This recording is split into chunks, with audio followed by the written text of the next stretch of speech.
Hey everyone, this is Sasha bringing you a video tutorial today from BP4U, and today I'm going to be talking about time stamping. Okay, so if you're a wedding photographer, 9 times out of 10 you have a second shooter, and sometimes you even have a third shooter. So what does that mean for your photos? Well, that means that if you do not ahead of time think about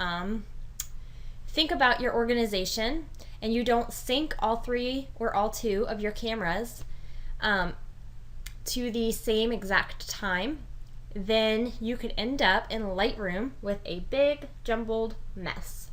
And what I mean by that would be, for example, a shot of the bride walking down the aisle, a shot of the bride and groom kissing, another shot of the bride walking down the aisle, a shot of them exchanging rings, another shot of the bride walking down the aisle, another shot of the bride kissing the groom, another shot of them exchanging rings.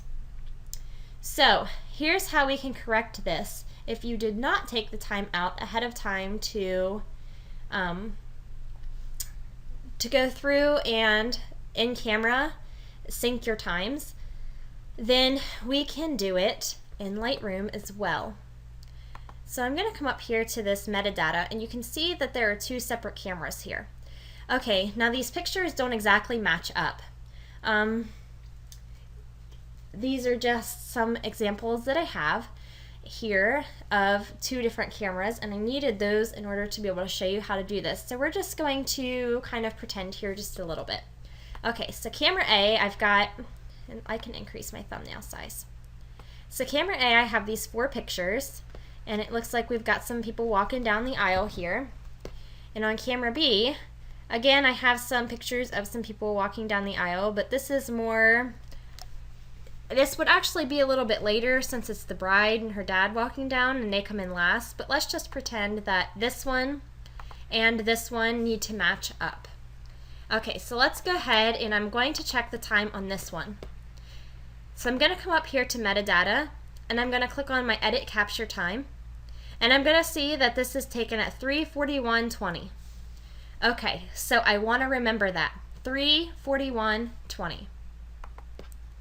So now I'm going to come over here, and I'm going to Control A, I'm going to select all. Again, I'm going to come up here to my metadata, and I'm going to edit my capture time. And now it says 3:39:50, so I'm going to put in 3:41:20. Now, one thing to note is I want to make sure that I'm doing this with the photo. Okay, when I clicked on, let me change this for a second. When I clicked on this photo, because I wanted this photo and this photo to match, I took the information from this one.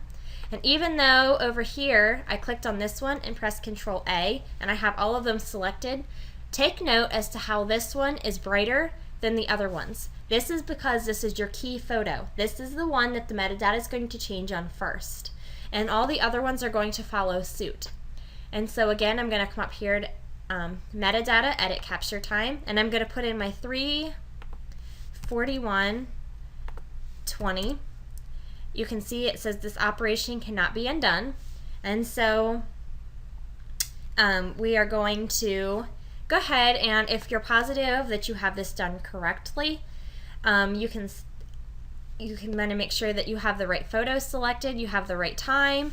It's probably a good idea to write the time down, just to make sure that you can double check that without having to press cancel and go back to second check yourself if you're second guessing yourself.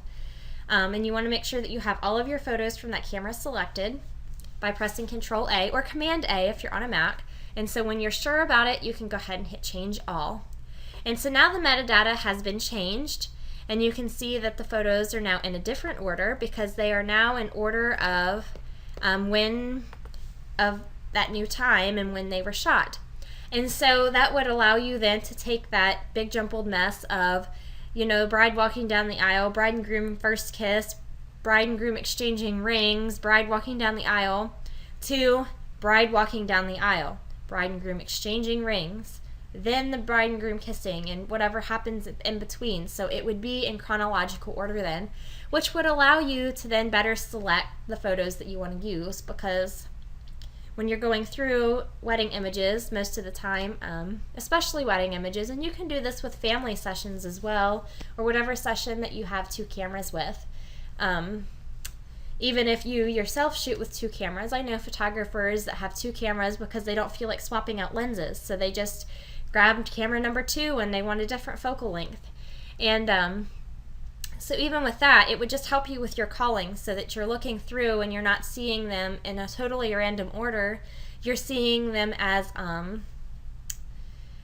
you're seeing them in order so that you can better select. You can say, oh yeah, this picture here is better than this one, so I'll use this one instead of that one, as opposed to coming back later and figuring out that you have 3 of the same images that you edited, and you know you didn't edit any from this other pose and you like that pose a little bit better.